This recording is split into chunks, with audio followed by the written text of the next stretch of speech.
Welcome back to my channel motion pro physiotherapy. आज इस video में मैं बात करने वाली हूँ कि फिजियोथेरेपी क्या है, फिजियोथेरेपी कोर्स किस टाइप का कोर्स है और जो बच्चे physiotherapy as a career option बनाना चाहते हैं वो प्लीज़ इस वीडियो को ज़रूर ध्यान में दीजिएगा, क्योंकि इस वीडियो में मैं सारी डिटेल्स बताने वाली हूँ कि क्या स्कोप है, कितना आपका बेसिक मिनिमम सैलरी रहता है इस कोर्स में और आप क्या क्या इसमें अपना करियर ऑप्शन चुन सकते हैं एंड कितना आपके लिए सक्सेसफुल रहेगा ये कोर्स। क्योंकि हम सभी चाहते हैं कि जो कोर्स हम करें या जो प्रोफेशन में हम रहें उसमें हम एटलीस्ट अच्छा अर्न करें और एक अच्छे पर्सन के रूप में उभर कर आए। तो इस वीडियो में मैं आपको सारी डिटेल्स बताने वाली हूँ, तो प्लीज़ वीडियो को लास्ट तक ज़रूर देखिएगा। एंड अगर आप मेरे चैनल पे नए हैं तो please do like subscribe motion pro physiotherapy and don't forget to press the bell. सबसे पहली चीज़ कि आखिरकार फिजियोथेरेपी क्या है। तो फिजियोथेरेपी एक ऐसा कोर्स है या फिजियोथेरेपी एक ऐसी चीज़ है जिसमें कि फिजियोथेरेपिस्ट एक्सरसाइज के थ्रू या अपनी हाईटेक मशीन्स के थ्रू पेशेंट्स का इलाज करते हैं। तो जैसे आप मान लीजिए किसी को नी पेन है, किसी को बैक पेन है, किसी को नेक पेन है, जो कि आजकल बहुत कॉमन है, तो फिजियोथेरेपिस्ट अपनी एक्सरसाइजेस के थ्रू, अपने मैनुअल टेक्निक्स के थ्रू और मशीनों के थ्रू पेशेंट्स का इलाज करते हैं एंड पेशेंट्स को ट्रीट करते हैं। तो ये है फिजियोथेरेपी। तो कितने लोगों को लगता है कि फिजियोथेरेपी में से मसाज चलता है, तो प्लीज़ ये आप सबकी गलतफहमी है। फिजियोथेरेपी एक बहुत ब्रॉड फील्ड है जिसमें कि कई सारी टेक्निक्स के थ्रू, कई मशीनों के थ्रू पेशेंट्स का इलाज किया जाता है। और आइए बात करते हैं कि फिजियोथेरेपिस्ट बनने के लिए क्या एलिजिबिलिटी होनी चाहिए। तो फिजियोथेरेपिस्ट प्रोफेशन चूज करने के लिए आपके पास 12th में फिजिक्स, केमिस्ट्री, बायो जो कि पीसीबी होती है, आपके पास ये सब्जेक्ट्स होने चाहिए। क्योंकि फिजियोथेरेपी में हमें पूरी बॉडी की एनाटॉमी पढ़नी पड़ती है, हमें ह्यूमन बॉडी को स्टडी करना पड़ता है। तो फिजिक्स, केमिस्ट्री, बायो जिसमें कि बेसिक हमें ह्यूमन बॉडी की नॉलेज होती है स्कूल टाइम से ही, तो पीसी भी आपके सब्जेक्ट्स में मैंडेटरी होना चाहिए।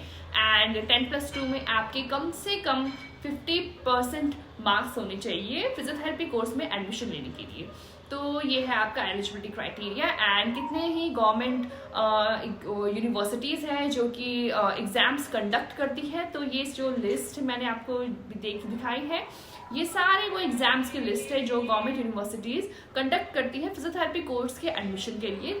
तो फिजियोथेरेपी कोर्स स्टडी करने के लिए आपके पास प्राइवेट कॉलेजेस होते हैं, आपके पास गवर्नमेंट कॉलेजेस होते हैं। तो प्राइवेट कॉलेजेस में कोई कॉलेज अपने एग्जाम्स कंडक्ट करवाते हैं एंट्रेंस के लिए, जो कि ज़्यादातर कॉलेज नहीं करवाते। ज़्यादातर आपके 12th के परसेंटेज के बेसिस के उस पर एडमिशन हो जाता है। लेकिन जो गवर्नमेंट कॉलेजेस हैं उनमें आपको एंट्रेंस एग्जाम देना पड़ता है। और ये लिस्ट जो मैं आपको दिखा रही हूँ, ये लिस्ट है उन एंट्रेंस एग्जाम्स की जो आपको देने पड़ेंगे अगर आप गवर्नमेंट कॉलेज में एडमिशन ले रहे हैं। तो लेकिन कितने ही प्राइवेट कॉलेजेस हैं जिसमें कि आप 10+2 में पीसीबी के 50 या 60-70% मार्क्स के बेसिस पे एडमिशन ले सकते हैं। तो ये है आपकी एलिजिबिलिटी। आपकी ये सारी चीज़ें आपको पता होनी चाहिए फिजियोथेरेपी कोर्स में एडमिशन लेने से पहले। अब आइए बात करते हैं कि आपको फिजियोथेरेपी प्रोफेशन क्यों चूज करना चाहिए। ऐसा नहीं है कि मैं फिजियोथेरेपिस्ट हूँ तो इसलिए मैं आपको बोल रही हूँ आपको प्रोफेशन चूज करना चाहिए। मैं आपको कुछ पॉइंट्स बताऊंगी जिससे आपको लगेगा कि यस, ये फ्यूचर में इसका काफ़ी स्कोप होने वाला है या फ्यूचर में इसका काफ़ी स्कोप है। तो सबसे पहली चीज़, डिमांड। जो भी प्रोफेशन में हम जाना चाहते हैं अगर उसके आगे डिमांड होगी तभी आपका भी प्रोग्रेस होगा या आपकी भी अर्निंग अच्छी होगी। लेकिन जब आगे उस कोर्स की डिमांड ही नहीं है तो जॉब लगने के भी चांसेस कम है, और जॉब लगने के जब चांसेस कम है तो अर्निंग कहाँ से होगी। तो जैसे कि मैंने आपको बताया डिमांड, तो यस, फिजियोथेरेपिस्ट की डिमांड हॉस्पिटल्स में बहुत ज़्यादा है। हॉस्पिटल में आउट पेशेंट डिपार्टमेंट में फिजियोथेरेपिस्ट पेशेंट्स को ट्रीट करते हैं उनके जनरल कंडीशंस के लिए। इन पेशेंट डिपार्टमेंट जिसको कि हम आईपीडी बोलते हैं, उसमें आईसीयूज में फिजियोथेरेपिस्ट का बहुत इंपॉर्टेंट रोल है, क्योंकि आईसीयूज में पेशेंट्स बेड रिडन रहते हैं एंड बेड रिडन पेशेंट जो कि ज़्यादातर लेटे रहते हैं, जिनको कुछ कॉन्शियस नहीं होता, उनके सिक्रेशन डेवलप होने के चांसेस, मतलब फेफड़ों में पानी भरने के चांसेस बहुत ज़्यादा होते हैं। एंड फिजियोथेरेपी उस टाइम पे बहुत ज़्यादा इंपॉर्टेंट मानी गई है पेशेंट्स के लिए। आईसीयू में पेशेंट लेटे लेटे वीक पड़ जाते हैं तो उनको चलाना, उनके पूरे मसल्स में स्ट्रेंथ लाने का काम फिजियोथेरेपिस्ट ही करता है। तो हॉस्पिटल्स में, आईसीयूज में, ओपीडीज में फिजियोथेरेपी की काफ़ी डिमांड है। अगर आप टीचिंग प्रोफेशन चूज करना चाहते हैं तो आप मास्टर्स करने के बाद असिस्टेंट प्रोफेसर की पोस्ट में डायरेक्ट लग सकते हैं after this. As a lecturer आप कोई इंस्टीट्यूट या कोई ऑर्गेनाइजेशन ज्वाइन कर सकते हैं। आप अपना क्लिनिक भी खोल सकते हैं। तो क्लिनिक सेटअप भी बहुत अच्छी चीज़ है आफ्टर दिस कोर्स, क्योंकि कितने लोग, कितने बच्चे अपना बिजनेस रन करना चाहते हैं। तो एज अ क्लिनिक आप अच्छा अर्न कर सकते हैं इस प्रोफेशन में। और कितने एनजीओज, ऑर्गेनाइजेशंस हैं जिसमें फिजियोथेरेपिस्ट की काफ़ी रिक्वायरमेंट रहती है, तो आप वहाँ पे भी अप्लाई कर सकते हैं। तो ये सारी चीज़ें हैं। पीडियाट्रिक्स, नर्सिंग होम केयर में आपकी जॉब अच्छी लग सकती है आफ्टर दिस कोर्स। तो स्पोर्ट्स में आप जा सकते हैं। स्पोर्ट्स में फिजियोथेरेपिस्ट सबसे पहले जाता है ट्रीटमेंट के लिए, अगर ऑन ग्राउंड किसी को चोट लग जाती है तो बहुत सारी जगहों पे डिमांड काफ़ी ज़्यादा है फिजियोथेरेपिस्ट की। तो इस कोर्स के बाद आपको इसकी टेंशन नहीं लेनी पड़ेगी कि मेरी जॉब लगेगी कि नहीं लगेगी, क्योंकि इसकी डिमांड बहुत ज़्यादा है। प्लस आपकी कैपेबिलिटी के ऊपर बात करता है कि आप कितने केपेबल हैं, क्योंकि ये प्रोफेशन ऐसा है कि इसमें आप जितनी मेहनत करेंगे उतना अच्छा आप अर्न करेंगे। क्योंकि फिजियोथेरेपी में होम केयर पेशेंट्स को भी ट्रीट करना पड़ता है जो क्लिनिक नहीं आ सकते हैं या जिनकी कंडीशन नहीं है कि वो चल सकते, तो उनको होम केयर मैनेजमेंट प्रोवाइड करवाना पड़ता है। एंड होम केयर मैनेजमेंट में जो पर सेशन का चार्ज होता है वो कम से कम 600 to 1000 या उससे भी ज़्यादा हो सकता है पर सेशन का चार्ज मैं आपको बता रही हूँ। तो अगर आप केपेबल है, आप काफ़ी ज़्यादा होम केयर पेशेंट्स अगर आप ट्रीट कर सकते हैं तो आप उतना ही अच्छा अर्न करेंगे।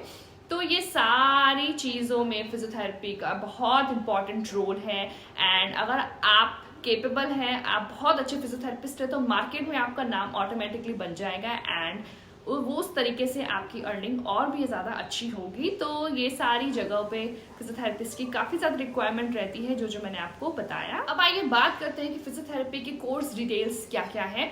तो फिजियोथेरेपी में 2 कोर्सेज आते हैं, एक होता है बीपीटी, एक होता है एमपीटी। तो बीपीटी जो है वो बैचलर प्रोग्राम है फिजियोथेरेपी का, एमपीटी जो है वो मास्टर्स प्रोग्राम है। तो बीपीटी का फुल फॉर्म है बैचलर्स इन फिजियोथेरेपी। इसके लिए आपको कम से कम 4 साल की स्टडी करनी पड़ती है। 4 साल की स्टडी के बाद 6 मंथ आपको हॉस्पिटल में इंटर्नशिप करनी पड़ती है। इंटर्नशिप में आप काफ़ी अच्छा सीखते हैं पेशेंट्स के ऊपर, आप सीनियर डॉक्टर्स के अंडर भी काफ़ी अच्छा सीखते हैं। तो बैचलर प्रोग्राम जो है आपका 4.5 years का है, 4.5 साल का कोर्स है।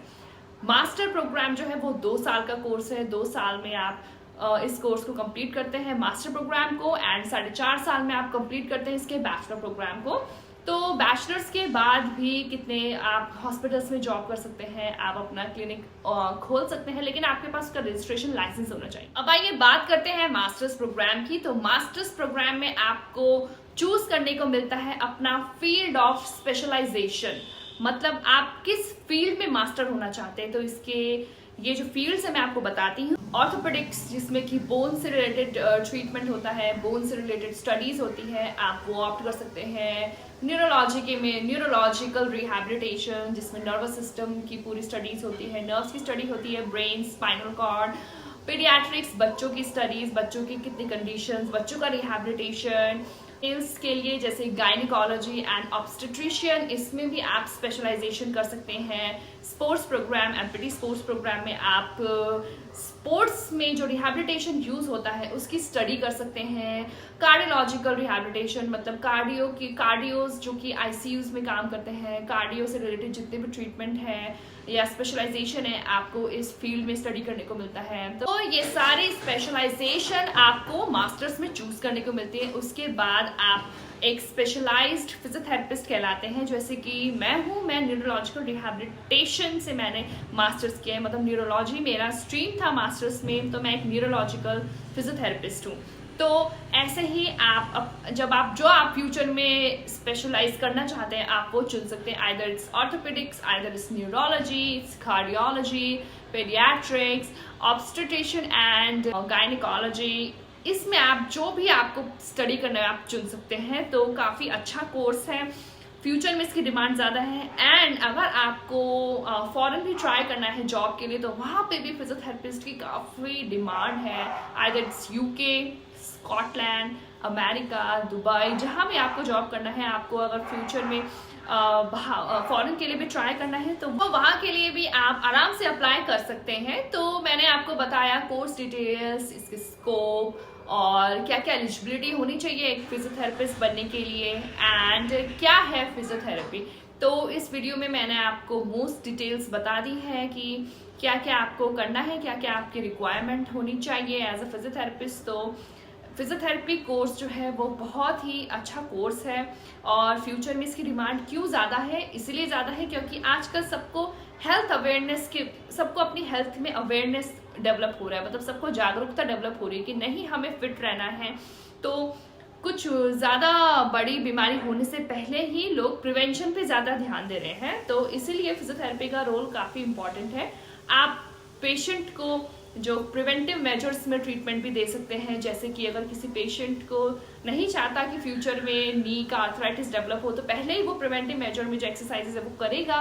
क्लिनिकल कंडीशंस में तो आप ट्रीटमेंट देंगे ही देंगे, लेकिन एज अ प्रिवेंटिव मेजर भी आप पेशेंट को ट्रीट कर सकते हैं। एंड इसमें काफ़ी सारे छोटे छोटे कोर्सेज होते हैं, जैसे ड्राई नीडलिंग हो गया, मैनुअल थेरेपी हो गया, और बहुत सारी टेक्निक्स हैं आप जो कोर्सेज के बीच में सीख सकते हैं। और उन कोर्सेज के बीच में जो आप टेक्निक सीखते हैं उससे आपके लिए एक प्लस पॉइंट हो जाता है, क्योंकि आप और भी ज़्यादा अच्छी तरीक़ों से पेशेंट को ट्रीट कर सकते हैं। तो ये आपके ऊपर है कि आप कितने मतलब कितना आपके अंदर टैलेंट है पेशेंट को, मतलब काफ़ी नए नए तरीक़ों से ट्रीटमेंट देने के लिए काफ़ी अच्छी चीज़ें आप इस कोर्सेज के बीच में सीख सकते हैं, जिससे कि पेशेंट को काफ़ी फ़ायदा होगा।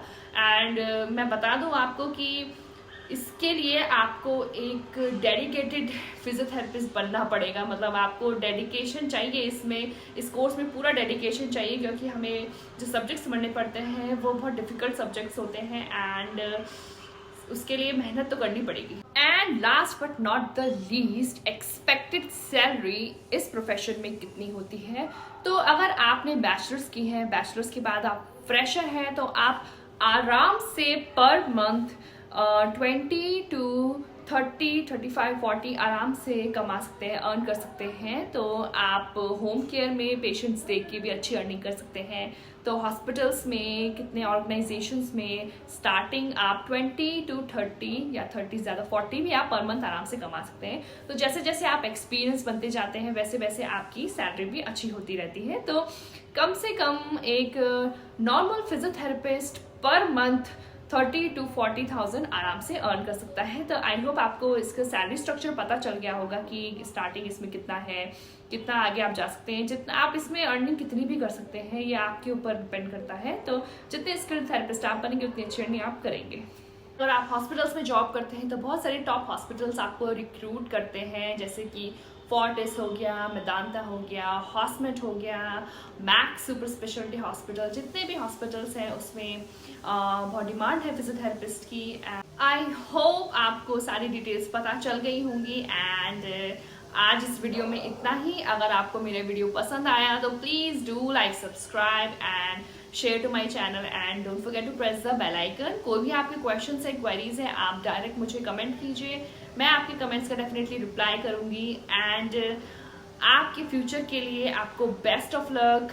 डेडिकेटेड रहिए अपने प्रोफेशन के थ्रू, अपने प्रोफेशन को बस डिग्रेड मत होने दीजिए।